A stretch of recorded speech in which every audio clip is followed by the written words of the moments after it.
Stuart, are you a free range kid? Yes, I was a free range kid. But our kids these days, I don't know, man. I wouldn't probably call them free range kids unless we take some action after listening to this podcast and do something about it. Yes. Lenore Skenazy, she wrote an amazing book, Free Range Kids. She's a guest today on today's podcast and just dropped some serious knowledge bombs. If you've not read this book, I highly recommend you read the book. And it's not just on how to stop being a helicopter parent. It is about the health and the well-being of our kids. And as society continues to evolve, and some would say for the worse, I think this is where we're getting it wrong, where our kids are involved. We're not doing the things that we're not even allowing them to grow up the way that we grew up, Right. and giving them the independence and the pride and the joy that we had at having doing things on our own. That's right. So if you're a parent, listen to this episode. We're going to talk about how we've gotten to where we are today, what the impact of helicopter parenting does to our kids and our society, and the nonprofit that Lenore started, Let Grow, and how we can make a change and an impact for our kids to make a difference. Go listen. Heck yeah. Go listen. Awesome episode. And she's hilarious. Hilarious. Super sarcastic. Yep. Best parenting book I've ever read, hands down, and probably the best podcast that I've ever listened to. She makes fun of me a lot, so So easy. Go listen. See you. You're listening to Filling the Storehouse podcast. I'm David. And I'm Stuart, and we want to walk with you on the journey to living the abundant life through faith, family, and freedom. Our goal is to refine our why while helping you find yours. Together, achieve our best and highest purpose. In the end, we'll drive each other to intentionally fill our storehouse. All right. So today we have a really cool guest. I'm really excited about this, but this is probably going to be just like a make fun of Stu day. My wife and I were actually flying, or not flying. We were driving to the mountains for a little like family getaway, and we were listening to your book, Lenore. And it was the chapter on boycott baby knee pads. So you started talking about baby knee pads. You started talking about baby helmets. Oh, Yeah. you still have it. Looks still used. have it. Right, I'm Still sorry have to it. say. Still have it. So we were stationed in Italy for 3 years, and our first child was born in Italy, and we had like just tile floors everywhere, concrete walls, like everything. So my wife decided to buy baby knee pads, and she decided to buy a little baby helmet, and then she decided to buy the rubber ducky that says it's too hot, and the floor mat that says it's too hot. So basically everything that you were making fun of in your book, we had purchased, and we started cracking up laughing as we're driving, listening to your book. So well done. It was awesome. Wait, so did you have the spoon that changes color when the food in it is too hot? We did not have the spoon. Okay. So Don't tell him about Lenore. Don't tell him about that, because Really? What? on our way up to the mountains, he's going to go get the spoon. Right. So I will For admit, babies. I will admit, I don't think our child ever wore this. Maybe I think she wore it like once. I was like, Crystal, this is ridiculous. Take this thing off. And then it's just kind of become a joke ever since. So, give us that a little bit, please. You got it. Okay. Right. I give patting towards everyone. Yeah. Everyone gets Thanks. Best thoughts possible. Well, Lenore, here's the thing though. Stu kind of caveated this saying, make fun of Stu Day. Every single one of our 160 plus episodes is make fun of Stu Day. So it's okay. not feel right. bad. It's make fun of Stu year. Right. Yeah. It's been about 25 years of make fun of Stu in our relationship. So, I'm getting in late. Yeah. I gotta make up for lost time. I'll just make fun of you in every sentence. Oh my God, Stu, really? Yeah, really? Please. Well, Lenore, so for the people that haven't read your book, heard about you, if you could give us a little bit of background, tell us about who you are, what you're doing, where you came from, and why all the stuff that you're doing. Sure. So whatever prominence I have is based on the weird, unlikely thing of writing a newspaper column about my son when he was 9. He wanted to take the subway by himself. That was his dearest wish. We live in New York City. We're on the subways all the time. So one sunny Sunday, I let him. I took him to a fancy department store. I wanted to be someplace he hadn't been before. That was it. I went one way, he went the other way, which is downstairs in the department store, Bloomingdale's. There's a subway entrance. And he took the subway by himself for, oh gosh, it must have been 15 minutes, if that, that this whole thing is based on. And came out of the subway at 34th Street, which is the Miracle Street, as we know, near Macy's. And, it sounds like all he does is go to department stores. And then he had to take the bus across town, which is extremely slow and frustrating here in Manhattan. And then he went upstairs in our apartment. We lived on the 18th floor. We were like typical New Yorkers, lived in a sort of skyscraper. And when he came into the apartment, he was levitating. He was so proud that he had done this thing that he felt ready for, that we thought, okay, he was ready for, we being me and my husband. And he'd done it successfully. He'd gotten a little lost at the beginning, and he talked to a stranger to find out if he was going in the right direction, which he wasn't. And I was a newspaper columnist then, and I didn't write about it right away because it didn't strike me as a big deal. And I didn't know that my entire career would depend on this one column. But about a month and a half later, when I had nothing to write about, I said to my editor, I don't know, should I write about like, is he taking the subway? Some of the other fourth grade moms were going to wait a little longer, 38, 39, 40, whatever, 43, like some people on this podcast. That's right. And, right. And so my editor thought, sure, it's a nice local story. So I wrote why I let my 9-year-old ride the subway alone. And 2 days later, I was on the Today Show, MSNBC, Fox News, and NPR, which I love because it's Fox News and NPR. So it's like, it's always been pinging. It's like not a political thing at all. Everybody's interested. Defending myself. And if you Google America's Worst Mom, I got that nickname for letting him ride the subway. And I was like, whenever I was on these interviews, the question almost inevitably came up, like, oh, it sounds like a great story. And sometimes Izzy was with me and they would tousle his hair and, love him and whatever. And it's so cute. But then they would turn to me and go in for the kill. And they would say, but Lenore, what if he never came home? And it took me a very long time to realize why I didn't have a quick and witty rejoinder or even an empathic rejoinder, because I was always left like, I don't know. What do you think would happen? I finally realized that the question, how would you feel, couldn't possibly be a question because they knew how I'd feel. How would I feel? My son is dead, terrible. Terrible is good. Yeah. Like a bummed, frustrated. What can you say? I mean, there's nothing you can say. And that was their hope, that I would be struck dumb by this question, which would prove that I had done something very bad. Because as it turns out, the worst thing you can do in America today, almost, especially as a mom, maybe less so as a dad, is to trust that your kid is going to be okay doing anything independently. And even anything you did at their age or younger, even on the same street, even in the same town, you just can't, you're not supposed to trust that your child is going to survive any second you're not literally with them or electronically with them. I was just hearing I'll stop. But anyway, so I started a blog called Free Range Kids, saying that I think our kids are smarter, safer, stronger than our culture is treating them as, right? I mean, I think we're sort of underestimating and thereby undermining them.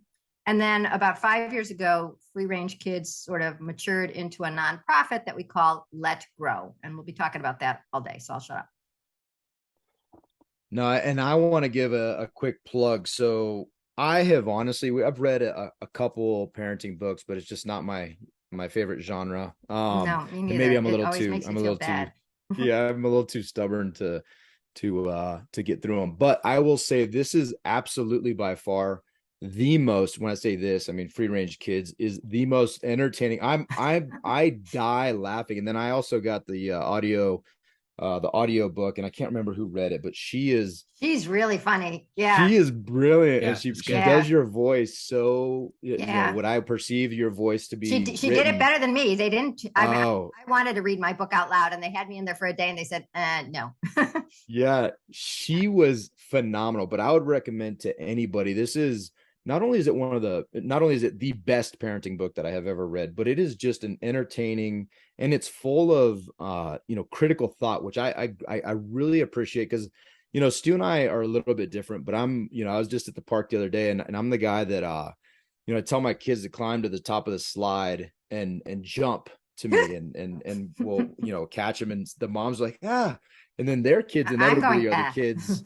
Yeah, it's funny because their kids are like, hey, I want to do it. And I'm like, you got to go talk to your mom. And what's been awesome is most of the moms are like, okay, go ahead. And they let their kids jump. But I'll tell you, it's, you know, what we were talking about the mastermind beforehand with this men's group and how to be better dads. And I think data is so important. And one thing I love about your book is all the data that, you know, and it's crafted so beautifully, like the Nightmare on Sesame Street. Like you just throw these like these words together that just crack me up. But you pull the data and it's actually shocking. I did not think the data was so lacking. I thought there'd be something to support this, because I'm not, you know, I'm not completely free of these you know, the bonds of helicopter parenting, but the data is so powerfully in the other direction that I think really shocked me. And I'm just curious, why is this, we'll call it epidemic that we're in, helicopter epidemic, no offense, Stu, to your past career, why but it is make is it fun of so Stu Day. enduring? It is. Yeah, it is make fun of Stu Day, but why is it so enduring? Like, how does it have Yeah. such a hold on us? Yeah, that's a great question. I was actually just on Reddit last night posting this question almost verbatim on the dad side, because I think the dads are a little bit better often at understanding that this fear is corrosive and not helping kids. But I think what happens is this, that your brain works like Google, right? And if you ask Google, you know, what's a good Mexican restaurant in my neighborhood, where there's a lot, I'm in Jackson Heights, Queens, and up come like the front page of the Google results, excuse me, is 7 restaurants, and they're all delicious, right? And they're all cheap and they're yummy and it's what great. But if you ask your brain, is my child safe at the bus stop? The first results that are going to come up on like the homepage of your brain are Eitan Pates taken from a bus stop in 1979, Adam Walsh taken from a store, J.C. Dugard taken from a bus. I mean, like, you're only going to see the most scary results because they're the easiest ones for your brain to remember. You can't remember all the kids who went to you don't know all the kids who went to the bus stop and were bored or cold, like me. I grew up in Chicago, freezing cold, but ended up at school and then came home, and it was just a boring, normal life. And your brain has this other thing that it's called the availability heuristic, which is like the worst phrase. But what it means is the more easy it is for you to picture something, the more common you think it is. And so the Mexican restaurant results make sense. But the is my child safe at the bus stop, you're getting the completely skewed results of just the worst stories from basically about 50 years. And they're all on that front page. And so it starts seeming like abduction is happening all the time. And here I must comment on the email I got last week, which was from the National Center for Missing and Exploited Children. Sends out an email blast, and it says, school is back in session. And as we're all delighted to send our children to school, we must remind you that children are at greatest risk of abduction from 7 in the morning till 9 in the morning. And then again from 3 in the afternoon till 5 in the afternoon. And then from 7 at night till 9 at night. And it's like, oh, you mean anytime they might stick a toe out the door, we have to be worried about them being abducted? And this is presented as helpful information. And in fact, it is fear-mongering. And it puts those results right back in front of your face again. And, you know, I was thinking, I went and looked up more data, David, more data. And like, you know, why doesn't the National Choking Association send out, you know, it's back to food season, folks. And we have to remind you that at breakfast, lunch, snack time, and dinner, your child is at greatest risk of choking. So remember, we're not saying you have to do this, but maybe no solid food. You know, we're just suggesting if you don't want them to choke, maybe you do want them to choke. We're not judging, but if you don't want them to choke to death, you know, think about it every time they put a piece of food in their mouth. And that gets me. You know, I hope that nobody is actually seeing this video, but you'll see that my shoulders are up at my ears now, because it seems like it's only helpful, kindly information, but actually it is entirely warping us as parents, and it's warping our kids' childhoods. Well, and it's interesting too, though, like even if Yes, when kids are most likely to be not in a house or school, abduction is most likely. Yeah, okay. Logically, that makes absolute sense. But I think even when you talk about critical thinking, then you'd ask one natural question. Okay, by whom? Oh, well, actually, the natural question would be, is this really a thing? What do the stats say that this actually happened? Which your answers will be, I think, people would be surprised at the level of fear they have in the answers that are the resultant answers. But I thought it was fascinating too, and I loved it the way you framed it in the book when you said even if you wanted your child to be abducted, the Yes. statistics, it would take Right. 750,000 years, and by 150,000 years they have to be considered adults at that point. But Right. but Right. Right.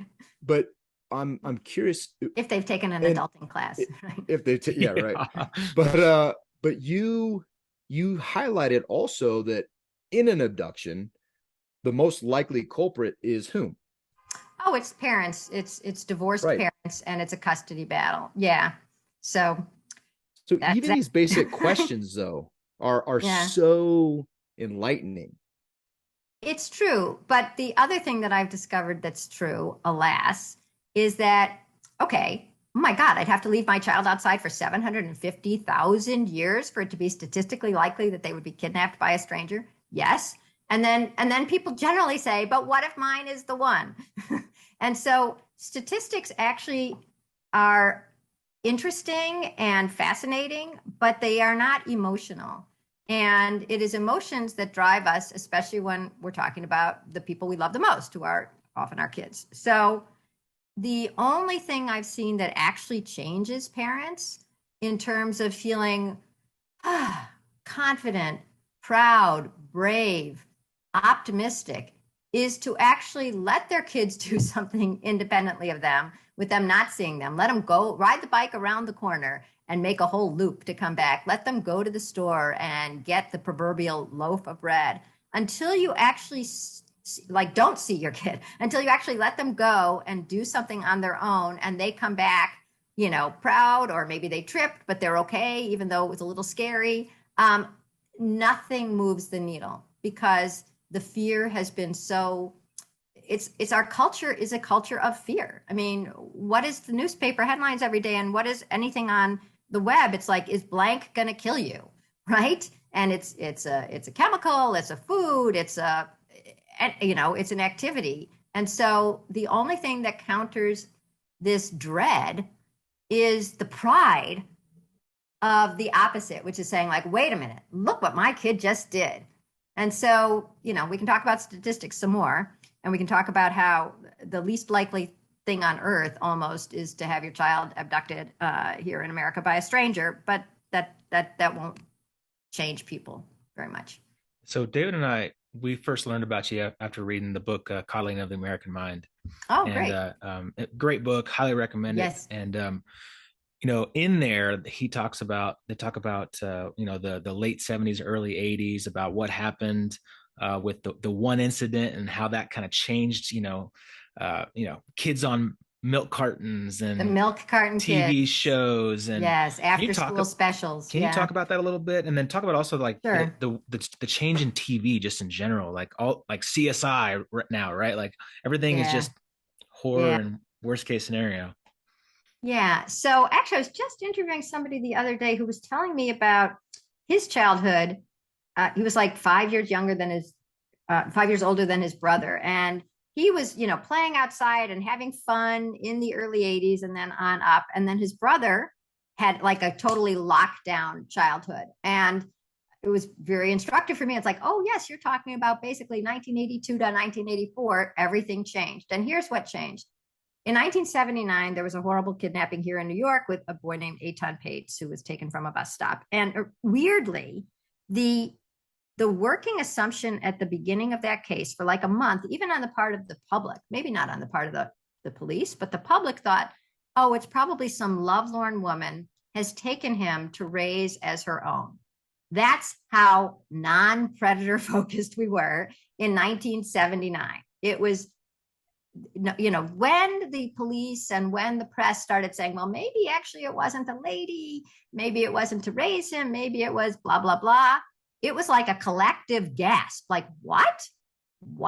That's so horrible. And it was so horrible that there's a Berkeley historian named Paula Fass who wrote a whole book about the history of kidnappings in America. What a cheery job that was. And she said that when that came out, like, well, maybe it was a guy and maybe it was sexual and maybe it was murder.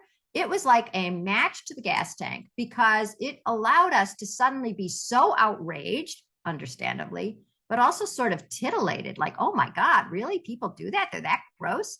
And that combination of like anger and sorrow and empathy with curiosity and morbid disgust was so powerful. She called it like a roller coaster ride. You go on it because you want to be sort of scared and upset, right? And so then a few years later, this boy named Adam Walsh was kidnapped from a Sears in Florida, and his dad was John Walsh. And that was another horrible tragedy. There's no other word for it, horrifying. And then that's when they started, John Walsh started, one of the people who started the National Center for Missing and Exploited Children, which we were just talking about. And they started putting pictures of missing children on the milk cartons. And they never mentioned what we were just talking about a second ago, which is that most of these kids were taken in a custody dispute. The mom wants the kids back or vice versa, or they were runaways. And so every morning you're eating your Wheaties or Lucky Charms, depending on your age, right? And maybe gender. And you're scared to death that this is going to be you, and your parents are scared to death that it might be you. And at about the same time in the 80s is when cable TV first became ubiquitous in America. And until then, you never had a 24-hour news cycle. I know that's hard to remember, but then you had to fill time with something that would be compelling enough and emotional enough that people would watch second after second to see if something had changed. And it almost felt like you were rooting the police on, like, find that guy. And at that point, there was a mini series about Adam Walsh's son. Adam Walsh, who was the son of John Walsh, and it broke all ratings records. And TV executives do not let that go unnoticed. It's like, oh my God, people are really interested in a white middle-class kid who was abducted by a stranger and killed. Get me more. And they did. And then it started being like the plot of so many television shows. And the thing you were asking about just a moment ago is what changed in terms of TV, not just the advent of cable television, but the TV code itself changed around then. And until, I don't remember what year it is, but till the early 80s, TV had the same code since it was, a 2-inch screen in the middle of a radio, right? And that was, you couldn't show people in bed together. That's why, on the Dick Van Dyke Show, there's 2 different beds, and you couldn't show a toilet flushing, which is why the tidy bowl man was always in the top part of the toilet where he didn't live. I think he lived in the toilet bowl, but you couldn't show him there. Tidy bowl, right? And not tidy tank. Anyways, and there were all these things you couldn't show. You couldn't show, like bodies and shit. It was just a different era. And then once those rules left, you could start showing the most very visceral, horrifying images. And I talked to a TV historian, Robert Thompson, who is always quoted by everyone. He's such a great guy to quote, who said that there's not one episode of Law and Order that you could have shown if it had existed before the 1980s, because it's so gruesome. But suddenly Law and Order took over our TVs, right? And so you're seeing this same story becomes like the one that the news goes to, that cable television obsesses by, that the Law and Order and entertainment shows obsess about and show us, because it's a moneymaker. And, TV is not there to inform you, really, or to make you a better person. It's there to make money. And if they can make money by corrupting your brain and scaring you to death, well, that's money in their pocket. Yeah, that's fascinating because Stu and I spent a lot of time bemoaning the the virtues of social media and just we recognize there's a fine line between, as business owners, trying to get yourself out there and do the things you need to do for your business, but also in the free and ubiquity of getting out there via those mediums, but also like the detrimental side of it. And I think what's fascinating to me is our brains. A lot of things we've looked at, even some of the documentaries we watched recently, is how these things are set up to absolutely captivate our attention and to just suck us in. And our brains cannot handle, we're not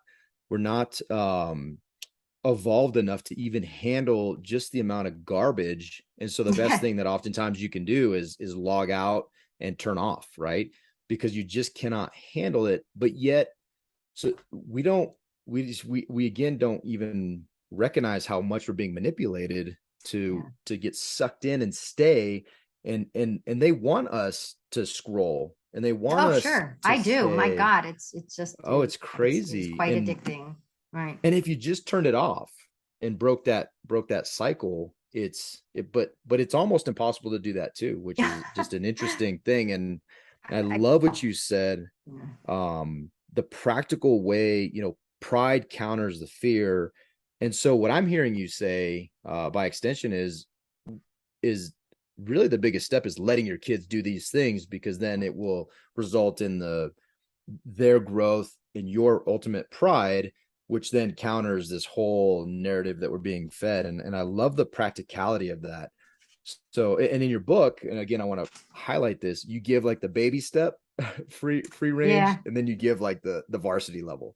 Yeah. And I think those baby steps are huge. And so as parents, like, what is the immediate action that you would recommend to people like Stu and I, and then our wives, to just back off a little bit, or just to let grow? Oh yeah, finally somebody who gets the slogan, let grow, let go and let grow.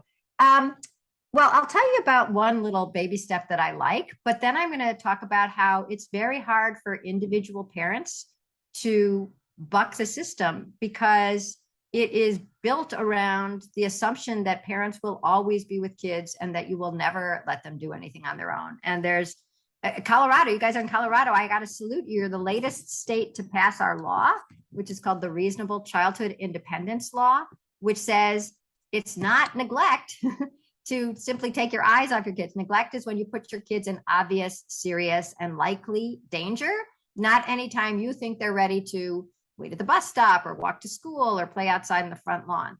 But we do have a culture that has started making helicopter parenting almost the law of the land, and certainly the social norm. So I'll give you one parenting exercise, or whatever you want to call it, that individuals can do, but then we're going to talk about doing it collectively, because that's really where it's going to work. So I was actually just at a party last night, and I was talking to a guy who had kids. He has a 7-year-old and a 6-year-old, and we were talking about this, of course, and he said, yeah, he grew up in Australia and he went everywhere on his own. Everybody went everywhere on their own if they're a parent today. The 20-year-olds didn't, but anybody over 32 did. And he said, and now I walk my kids to the bus stop every day, and it's just 2 blocks away, and everybody else is waiting at the bus stop with their kids. And I said, well, tomorrow morning, how about today? Offer to watch all the kids. Right? Everybody's there with their own little bodyguard, mom or dad, wasting their mornings. So say, look, I'll watch them all. I'll make sure nobody runs into the street. We're not really worried that somebody's going to come up and run and steal them from the bus stop, right? So let me do it, and you guys can go to work earlier, or coffee, or whatever you want to do. And so that's one thing you can do. And then if everybody says, oh no, then you say, well, do you mind? I'm going to have my kid, always Oliver, wait here with you, and I trust you guys, and I trust her to get on the bus, or him to get on the bus by himself. So that's just sort of a slight shift, and it is trying to make people recognize the value of community again. Like, I can help you guys, you can help me. Our kids don't need individual security details every time they're waiting at the bus stop, right? Unless it's some crazy, horrible, scary neighborhood. And so that's one thing to do alone. But as I said, so Let Grow is the nonprofit that grew out of Free Range Kids. And it was started when John Haidt, who wrote The Coddling of the American Mind, came to me and said, look, I think that kids are becoming very fragile. And we're seeing it on campus. Sometimes they're even mistaking feeling uncomfortable. Somebody's coming to give a speech who they don't like, too far to the right, too far to the left. I feel uncomfortable. And they think that they're unsafe. That's actually the word they use. And it's so interesting to me. Once you start looking for the word unsafe, and the way safety is in every calculation, no matter how minor a risk we're talking about. And frankly, we're talking about zero risk when somebody comes to campus with a speech that you don't like. Boggles my mind. Right? You can either A, not go. Imagine that.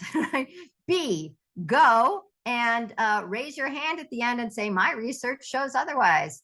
C, protest outside there, but let the person speak. You're not unsafe. If they're coming with an Uzi, you're unsafe. If they're coming with an idea you don't like, you're not unsafe. You're just uncomfortable. So anyways, he said that if they're feeling this way on campus and the mental health services are overwhelmed with kids feeling very anxious, and I'm happy that there's much less stigma to going to see a therapist or a counselor or whatever. I'm pro that. I live in New York City. Oh my God. I mean, everybody I know, including me, has been in therapy for our entire lives. However, I'm worried that young people are being overwhelmed by less and less. A B-, an argument with a roommate, a mouse in the dorm. And so that was his concern. He said, so what we have to do is start younger. And he was trying to find who was fighting the fight to give kids back some independence so that they wouldn't be this fragile, because they'd have had some scraped knees and maybe some actual interactions with people they didn't like on the way to college without anybody intervening all the time. And that was me. And he said, let's start a nonprofit together. And that's how we started Let Grow. And I said, I'm happy to do this. A, I don't know how to run a nonprofit, so we had to find somebody to run a nonprofit. B, we have to bring in your next guest on this podcast, who is a guy named Peter Gray, Gray, who wrote, you guys are nodding, who wrote a book called Free to Learn, which is all about how kids are really eager to learn and they're curious. And the way they learn the most is when they're active and trying to make something happen that's interesting to them. Usually that's called play. So kids need mixed age, free play to really flourish. And I said, so A, we have to bring in Peter Gray. And also we can't be focused on thought leadership, just changing people's minds, because I've spoken all around the world for 10 years already about this, and people are nodding along. You guys are nodding along too. Let the record show. Both hosts are nodding along, but nodding along doesn't change anything, right? You have to actually change behavior. You have to make sure that people get a real experience of letting their kids go, of letting their kids play without instructing and intervening and helping and solving for anything to change. And so we founded Let Grow, and I'm yammering on so that I can get to what I think is the easiest way for parents to start feeling more bold and more confident in their kids and enjoying the parenting process a little more, which is that Let Grow has a project that we suggest that schools do. And it's called the Let Grow Project. How do you like that? All our materials are free. So it's just if you're a teacher or you're a principal or a superintendent, headmaster, you download the Let Grow Project. And all it is a letter home to parents that kids bring home. And it says, your child's homework assignment is to do something on their own, new, that they've never done before, that they want to do without you. And then you, the parent and the kid, talk about what it is, because different neighborhoods will have different things that you can do or that you feel fine about doing. But the fact that everyone in that class or everyone in that school is also doing the Let Grow Project allows you, the parent, to feel confident and almost pushed to let them go. So it's like, oh, well, somebody's going to get ice cream or somebody's going to get a haircut or mowing the lawn or whatever. It's like, okay, you can do that too, or do that with her. Or, okay, tree climbing. Okay, I guess so. You're 32, go climb that tree. And so that's our answer, is really to try to get your school, or if not a school, a YMCA, Boys and Girls Club, church, synagogue, mosque, something else to endorse the idea that it's really great when a bunch of people do this as a group, because then the social norm changes. And then it's normal to see kids outside. I mean, we've heard from people who are like, now there's kids outside in the neighborhood, or my kid went to the grocery and he didn't, everybody wondered why he was there. And now other kids go to the grocery because he said, I'm doing a Let Grow project. And then other kids in the town were like, oh, that's another Let Grow kid. Okay. So you have to do it collectively. And that's what Jonathan Haidt says too. Yeah, I love that. And I think the You know, it's funny because you mentioned Colorado. I'm happy to hear I meant to look it up before our call to see if that was an effort Stu and I were going to pursue at the Oh, and at the end of one of your chapters as far as reaching out and figuring out how to get your state to change, because it's so interesting. And I'm kind of curious, you know, you get, as you've seen, I'm sure, you know, thousands of parents change, and the stories you get and the testimonials I'm sure that you receive. You know, one of the questions that Stu and I ask, and I'm curious if, you know, if you've seen this, if in your responses, parents looking ahead, but we ask ourselves all the time, hey, what kind of adult am I trying to create? And I think it's a critical question in parenting. And sometimes we get lost in the minutia and the present and not recognize we're creating, you know, whatever it is we're creating, a bunch of spoiled kids that have zero ability to do anything, or am I creating, you know, an independent, critically thinking adult? And that starts, yeah, I mean, I would argue it starts at very, very early, you know, way earlier than we think. But I'm curious. So two questions there. When do you start that? Because one of the things that's doing, I say, okay, at what age? Okay, we say later. Okay, what that's an arbitrary thing. When do you encourage parents to start plugging this in? And and two, the feedback that you've gotten, just as a reinforcement, I mean, how revolutionary is it in these households and in these for these families? I'm going to start with that question because I just got a good story, which is that it is so revolutionary and so joyful that that's the only reason I can get up every morning and talk about the same thing for 15 years in a row. The 9-year-old who rode the subway, 24 years old. Okay. Um, and the reason is because it's sort of like if I had discovered penicillin, you know, I would get up every morning and say, like, you guys, you don't realize you don't have to have smallpox. What? No, you don't really. You can just get this inoculation. You're not going to have smallpox. You're kidding. Or vitamin C or anything. So there's a psychology professor on Long Island, which is outside like a suburb of New York. And he's also a clinical psychologist, and he loves the whole idea of let grow. He's a fan.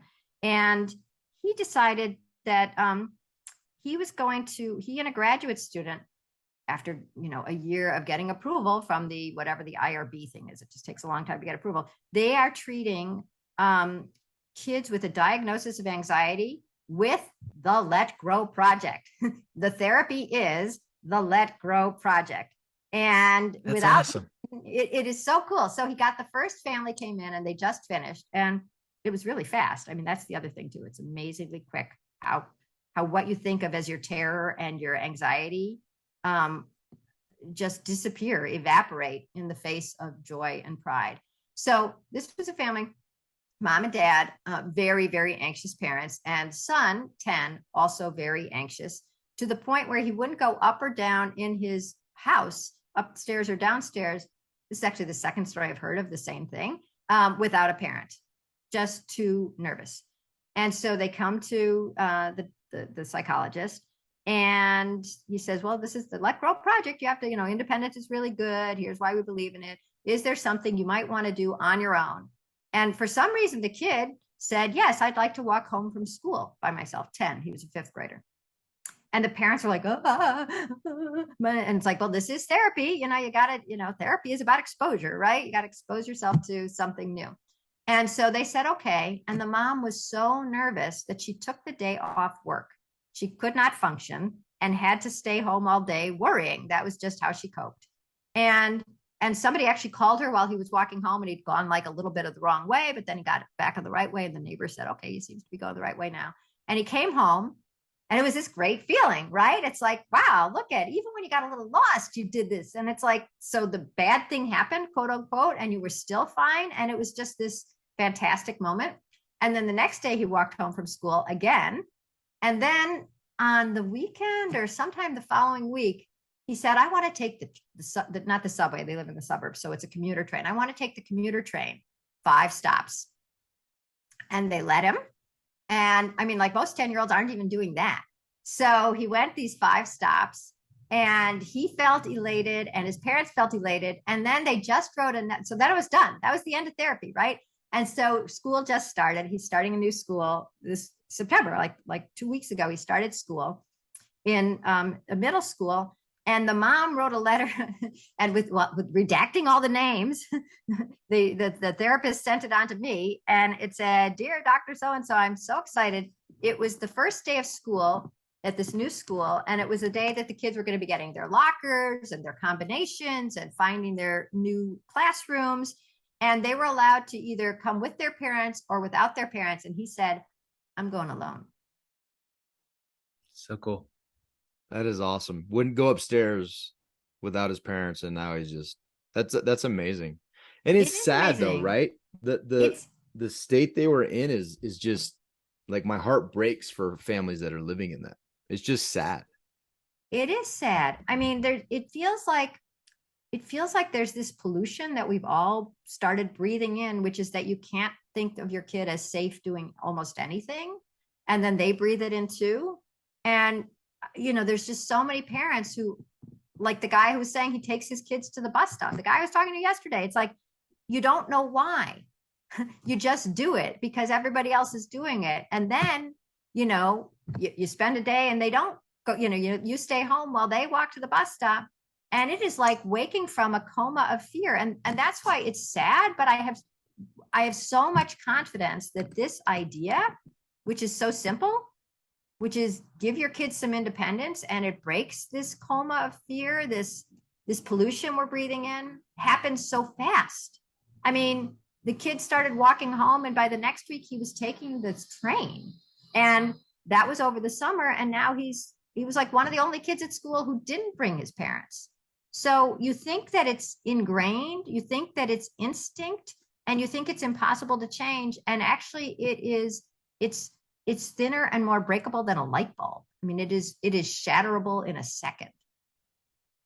So about 3 weeks ago, we were doing a family movie night, and we were kind of just like scrolling through Netflix, and I saw Sandlot, the movie Sandlot. Oh, yes. With, what, 1960s ish is the era. And, summer, all the boys playing baseball, like leaving the house in the morning. "See you, Mom. I'll see you at dinner." Going all day long, playing baseball, going to the swimming pool by themselves, doing projects, figuring out these things to get the baseball out of the backyard with the dog. It was awesome.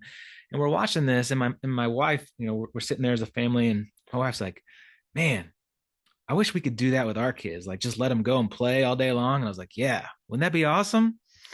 And then I read The Coddling of the American Mind, and then I read your book and all this stuff. And I was reading your blogs, and saw this thing about these schools doing this play club, and these schools doing this idea of going and getting a bunch of junk, right? Putting it in like a big container, open up the container, and just being like, "Kids, go. No adults, just go play, be creative, be outside, and just go have fun with junk." And it was the coolest thing. And I'm like, we got to get this in our school. So could you talk about that a little bit? Talk about the girl play club, and That girl play club. Yeah. like playing with junk. Like, how cool is that? It's totally cool. It's also totally hardwired into the brain of humans. I mean, the way we get smart is through our curiosity, and our curiosity plays. Like, "Oh, what can we do with this? Oh, let's make it a house. Oh, it's not a house, it's a fort. It's not a fort, it's a castle. It's not a castle, it's a dungeon." Whatever. So I told you that we added Peter Gray to our founders. And Peter Gray talks about how all mammals play, right? Like a gazelle will run into the, like a couple minutes after they're born, they'll start running into the veld, and then they chase each other, and they have all sorts of what looks like tag that their gazelles are playing. And why is a gazelle wired to do that when obviously they're out there in, where they can be seen by lions, right? And then they're wasting their calories, and they have to eat more whatever gazelles eat. I have no clue. But why is it that they are wired to do that? And it must be that Mother Nature thought that it was more important to play than even to just stay safe next to the mom for the whole time. More important for the species to play. So our species, humans, plays the longest because we have so much to learn. We have to learn language. We have to learn how to read people. We have to learn how to organize an activity so that unfolds correctly. We have to learn rules. We have to learn how to change rules. So play is how we become really successful humans. And here I will pause before I talk about the Let Grow Play Club, my favorite thing, to ask you, what did you do as kids, play wise? Played outdoors like all day long. I mean, literally, Yeah, and you came home, and I was challenged recently because I grew up a little bit interestingly.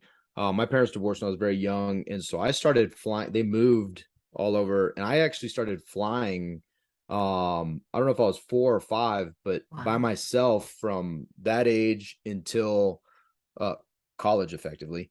But because my parents, and it was 4 times a year, and it ended up being international at one point, Oh, flying by wow. myself down to South Wow. America, because my dad moved down there, and my wife and I were talking, we're like, we're talking about sending my daughter to visit her uncle in California, and she's like, well, should we put her on the plane? And I'm like, I don't know. And she's 11 now, and I was like, I don't know how I feel about that. And I'm like, I was flying when I was 5. And that's when they used to smoke in the plane. Like, I don't know if you Yes, remember that. Like, yes. Oh, I there was sure like a remember smoking that. section in Right. an airplane, As which is if the the most smoke ridiculous stopped. thing. Yeah, it just Right. there's a yeah. barrier. It just, heaven forbid you're on that seat right there at the line. At But all on that plane. It was so gross. at Yeah. all is disgusting. But it's just interesting because it forced me without, and I hadn't read your book yet. And to Stu's point, thinking through this thing, I was like, why am I even hesitant? Why am I hesitant? And I think part of it, which you also hit on, which I'd say is much less impactful generally, but it's the judgment of others. I think probably in mom circles that has a lot more power than in dad circles, at least my dad circles. But it's also that level of like, well, what if, which airport you can't What even get if? through there with your Yeah, shoes on. really. Right. But what if, but the people are going to see my kid on the plane and talk to him, and why is that bad? Like, those were some of the best experiences that I ever had as a kid. So it's interesting. It's an interesting question that you ask, because we should stop doing that. Right? We should Well, stop. that's the thing. It's very hard to stop. And people think I'm anti-helicopter parent. And first of all, I'm totally a helicopter parent when it comes to cars. I'm terrified of cars. But the other thing is, it's not you that has paused you at age 11 from letting your kid go on a plane, whereas your parents thought 4 or 5 was fine. I mean, right now, the age that you can be an unaccompanied minor on most planes is 16. So it's a culture that's just been eviscerating our trust that our kids can do anything on their own. A few years ago, Amtrak changed their age from you could ride at 8 alone, and suddenly it became 13. It just jumped 5 years. And when I called Amtrak to find out why, they said it's an abundance of caution. And it's like, it's an abundance of fear, right? I mean, it's just, I said, well, did anything horrible happen? Is that what prompted this? And I even think if had something horrible happened, that still shouldn't have prompted this, because sometimes terrible things happen. But anyways, no, nothing had happened, except that our culture has decided that no child can do anything by themselves. We really just underestimate them right and left. And then we wonder why they feel so anxious and ill-equipped and frightened and depressed. And it's because, well, you've been treated as a dumb bunny, right? At the age that you should be, proudly learning how to do things on your own. And so let's just go back to helicopter parenting for 1 second, which is that in a culture that expects you to wait with your kid at the bus stop, there are schools that won't let your kid get off the bus without you waiting at the bus stop. So just quit your job and be at the bus stop every afternoon at 3:30. That shouldn't impact your life at all, right? And then where sometimes parents get investigated for letting their kids play outside or walk home from the park, and where you're expected to stay for the whole soccer practice, or you have to anyway because you drove 20 minutes to get there. It's 45 minutes, and then you got another 20 minutes home. You don't have anything else to do. So you're at the soccer practice. You're driving them. At homework, you have to sign their homework log. Reading, you have to sign their reading log. Food, remember, it's solid. You got to watch them eat. And then you have to take them the next morning to drive them to school again. There's almost no moment in the day when you're allowed not to be with your kid, or at least have another adult with your kid. And there was this survey done like a month ago of what age you think your kids can play outside on their own finally. And the age to be in your own yard, 2,500 Americans, the average age they thought was 10. to be in your own front yard, and 12 to walk anywhere. And I know from my childhood, I was walking to kindergarten at 5, and 10, rather than not being anywhere, my crossing guard was 10. And so it's the thing that stuns me all the time. It's sort of like the rainforest was disappearing while we didn't notice it. The lungs of a world, it's gotten smaller. And then suddenly somebody takes an aerial picture and like, oh my God, it's the size of a teacup. And it used to be the size of Antarctica. And that's what happened to freedom and free time and independence in childhood. And if you remember flying on, a plane at 5, and you're remembering playing outside and having a sandlot existence, and there's nothing like that a generation later, that's an ecological catastrophe that just happens to be happening to childhood. And so I don't blame parents, because the entire culture shifted to the point where we're not allowed to separate from them. And so we intervene when we're with them, because you see they're doing something wrong, or they're being mean, or they're not sharing. And suddenly there's just no chance for them to develop any kind of creativity or social skills or bravery, because there's somebody else always there making sure it's fine, making sure it's safe, making sure there's a snack, making sure it's cut into quarters.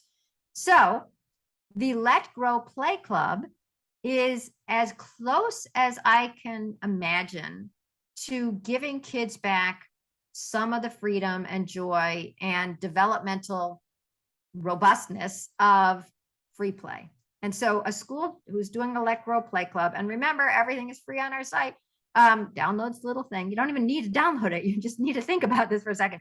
They say school is open after school for a play club, which means that anybody who wants to stay can stay, and we'll put out junk. Bring your old printer, bring a tire, bring a suitcase, bring fabric, whatever. And all the ages get to mix together, because the only segregation we still allow in America, all segregation is dumb.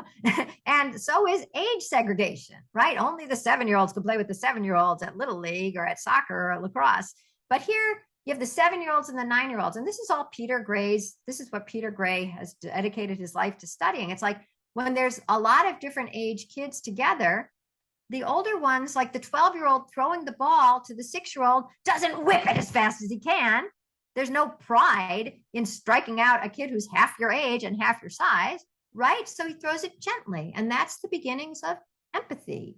And then the little kid who strikes out doesn't go, that's not fair, I want another turn, because you don't want to look like a baby in front of these cool older kids who are deigning to play with you. And so you hold it together and you go to the back of the line. And that's the beginning of what they call executive function, or I would call maturity. You're stopping being a baby. And these things happen when you have all kids mixing together. And I was just talking to a woman who studied the play club for her PhD.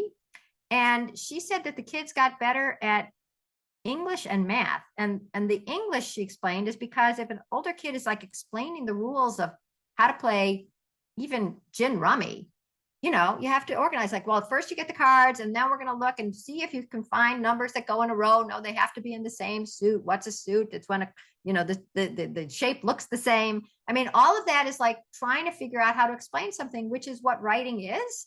It just happens to be verbal. And then the kid who's getting all this information is getting information, which is what you do when you're reading, right? Except it happens to be verbal. So she thought that that's why they got better at English. And the reason she thought they got better at math is because when you break something down, like something big, like how do you play basketball, into, well, you have to dribble. And if you're holding the ball, you can't start running again. That's breaking down something big into its components and solving for each. And that's what math is. And so maybe that's why kids get better at math. So the idea of like taking away play is, for more time for academics, is already going in the wrong direction. And then not letting kids have free play with the junk and the imagination and the problem solving and the arguments is really ill-equipping kids to go on and become functioning adults, because in play, they learn all the lessons that they're going to have to learn to deal with life and people. Yeah, I love all that. It is just, it's absolutely So cool. fascinating. I'll tell you one thing that is very liberating. And your book has just informed it, but there's this natural thing. I love how you tell people, hey, like, use your instincts. It's okay. Like, an expert, maybe they're not even a parent. And so like, they're not really like, trust yourself. But one thing I've been doing a lot lately is, it was from the Coddling of the American Mind, and then an Yeah. article that they wrote called Kids Please Start Fighting or something. It was something that, it was an article that I don't remember he that. wrote, and it was awesome, a great article. But I've been sending them away to, and even your kid, I think it was Collins the other night, the party came, they were telling all the kids, and we both were like, Yeah. So we're so what are you stopping. gonna do about it? We're not going to Like, referee anymore. I'm having a beer, Excellent. Yeah. and so you guys go, like, Go figure it you out. guys could figure it out. But I love to read outside, and so I'll be outside with my kids, and I'll fake, I'm not hovering, I'm observing, and I love watching, like, my little guy, he'll fall, and if it wasn't because they forget about me because I'm not engaging with them, I'm just reading. But when they fall, typically when he would cry or look for attention, they're all playing together, and he gets up. They all do it. They get up, they brush themselves off because they don't want to be the baby or whatever, and they Right, continue to right. play. And it's just, it's all these little moments that you can observe, and I would challenge, Mm-hmm. any parent can observe them. Mm-hmm. Even if you're just hiding behind a wall and looking, just give it a couple minutes, and you'll see a different side of your kids that is absolutely liberating, the pride, the joy, and it takes a, like, it's like, dude, it's okay. Like, they fell, they scraped their knee, it's okay. And my kids hate it, but it happened at football practice last night. The kid, the coach threw a ball, hit a kid in the head. He didn't see the ball coming, drilled it right in the side of his forehead. It was awesome. But I went up to the kid, and his parents were there, and I don't know how they received it. But I said, "Hey, I got one really important question for you, buddy," because he was trying not to cry, and it did hurt. Mm. But I'm like, "Hey, man, did you hurt the ball? Did you hurt the ball with your head?" And he started laughing, and it was fine, right? Like, and my kids hate that because we do it all the time, but they'll be okay. They bounce. They really do. And I think it's okay to observe it. And it's a really beautiful thing that you say, is just trust yourself once in a while. And that's okay too. Yeah. Trust yourself, trust your kids. It made me remember so many stories. So I forgot to say that at Electro Play Club, like what you're saying right now, there's an adult there, in case there is a serious injury, but they don't solve any of the arguments. They don't organize the games. And my favorite story about a play club, and I think I put it in the book, is that there's a play club in South Carolina. All the kids had made this giant leaf pile, and they were jumping in it, and it was so fun. There's a video that the teacher made. And then one kid, let's call him a jerk, even though you're not supposed to say that about a kid. But anyways, one kid comes and he jumps in the middle and he refuses to move. Ha, ha, ha. I'm in the middle. Nobody can jump. And the kids are going, get him out of there. Come on, it's my turn. Move away. And no, he's not moving. And then one of the kids came up with the idea, well, let's jump around him. And so then they start jumping in the leaf pile around him, and he got bored.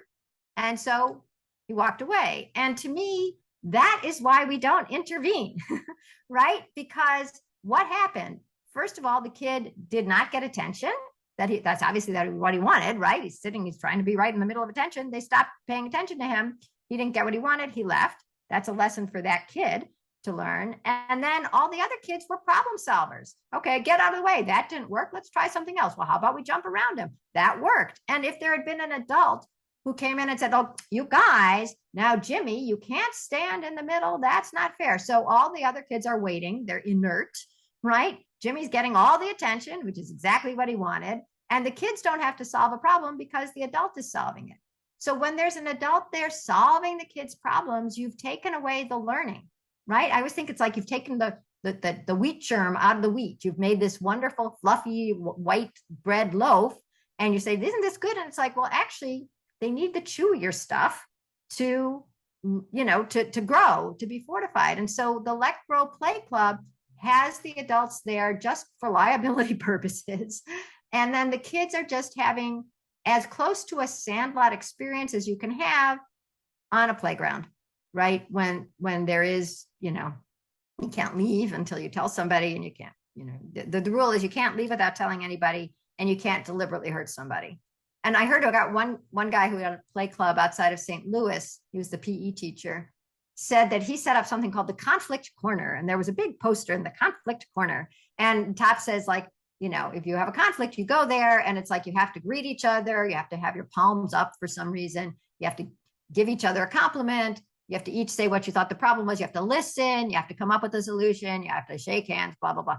Anyway, so whenever a kid would come up to him and say, this isn't fair, he took the ball, it's like, okay, well, I think this is a job for the conflict corner. And then finally, the kids got so bored. It's like, I think this is a job for no, it's okay. We'll figure it out. Yeah. Yeah. I love that. You see that. I don't want to go to the conflict corner. You're really, oh God. That's funny. That's hilarious. Well, Lenore, that's good. Wait. I'm just going to plead. Anybody who's listening to this, we've just talked about the two things. There's the Let Grow Play Club and the Let Grow Project. And they're both on letgrow.org, or you can write to me, or you can write to you guys and start this at your school. This is what shocks me. It's these two things. They work really well. They work really fast. They don't cost money, and they can change your kid, your life, your fun as a parent, your joy, instead of it being a total, worry fest all the time. And if you're a teacher, you have these more confident, more engaged students. They like school more. You get to see a new side of them. The kid went home and did something. I made a tortilla. Okay, well, that's cool. Now you're not just, you're not the shy kid in the corner. You're the kid who knows how to do something, and maybe you'll teach us all. So these are joyous, simple, free things to do, which is why I'm talking to you guys, because I'm hoping that you and your listeners will say, my God, let's do them. Yeah. I love it. And I was going to ask you to plug all that stuff, and you did an amazing job. Plug. Right.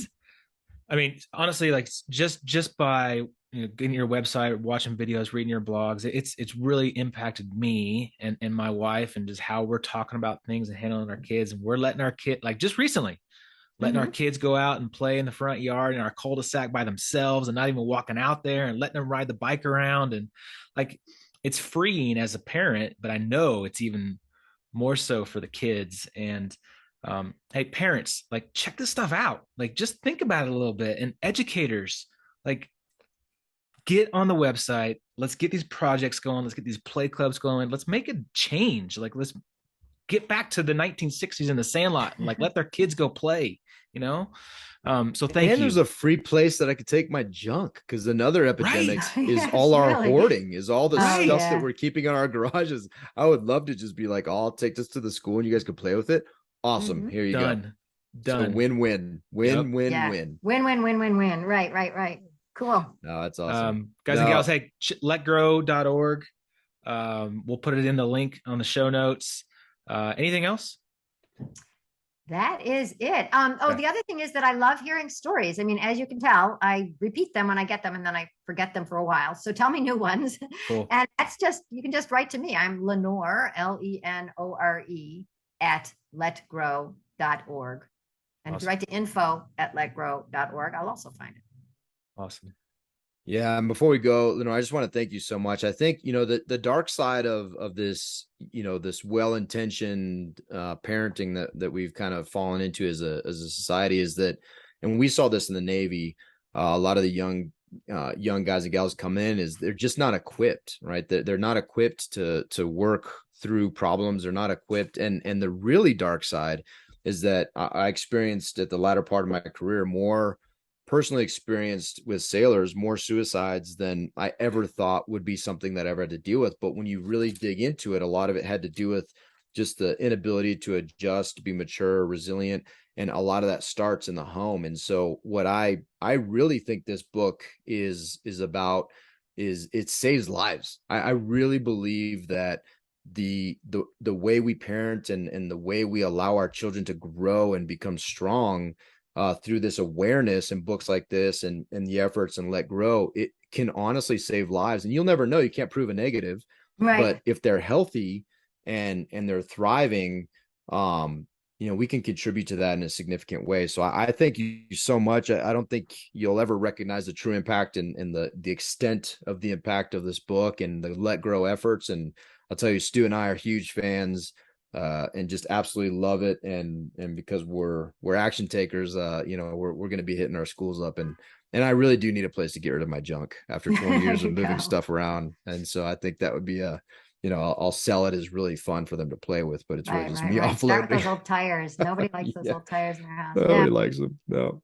So thank you so much for everything you do. This has been an absolute pleasure and a lot of fun. And I've adored the book. So thank you for that. Wow. Well, that's pretty good. Thank you guys. I can no longer make fun of Stu. It sounds like he's on our side, but it was really fun to be here. And thanks for finding me. And thanks for serving our country, by the way. Absolutely. Guys and gals, reach out to Lenore, check out letgrow.org, and share this. Tell somebody about this podcast. Tell somebody about Let Grow, and let's go fill the storehouse. Awesome. Well, thank you so much, Lenore. Make it a great day, friends. You. Stuart. Sir. Loved that episode. So much knowledge about how to be better dads, how to be better parents, how to be better for our kids. And I think this is the type of stuff we want to be discussing, right? We want to be discussing data. We want to be discussing real life implications. We want to be discussing practical ways that we can be influencers in a house and to be better husbands and fathers for our wives and our children. Yeah, man. I mean, after recording this podcast, it just fires me up just to go take action and be a better dad, right? To make an impact in our kids' lives and then help others do the same. Like get around other people, other men that are dads and that we're talking about this stuff on a regular basis and holding each other accountable and growing together to be better. And that's the Storehouse Mastermind. We're having these type of conversations. Like we're talking about what we can do to be better dads and make our children better. And we're opening up more houses like now. And so Storehouse Mastermind, go to storehouse310.com/mastermind, hit that join now button. There's an application. It's going to be open just for, we're starting the next house in November. So it's going to be a short window. So take action and go do it. And now lock it up, Stu, because we got to get in a car, go up to the mountains for our first ever Storehouse Mastermind in-person men's meetup. And it's going to be incredible. Yes, sir. Let's get it. Go. Thanks for listening to Filling the Storehouse. If you enjoyed our show, please subscribe and share it with someone you love. And if you really felt inspired, leave a 5-star review so we could continue to grow and help other Christian entrepreneurs fill their storehouse. If you're interested in creating financial freedom through real estate investing, be sure to check out our website at storehouse310turnkey.com. We'd love to serve you through our platform of building the kingdom. Just click on the contact link and we'll reply to you as soon as we can. Again, thanks so much for listening. Now go fill your storehouse and make it a great day.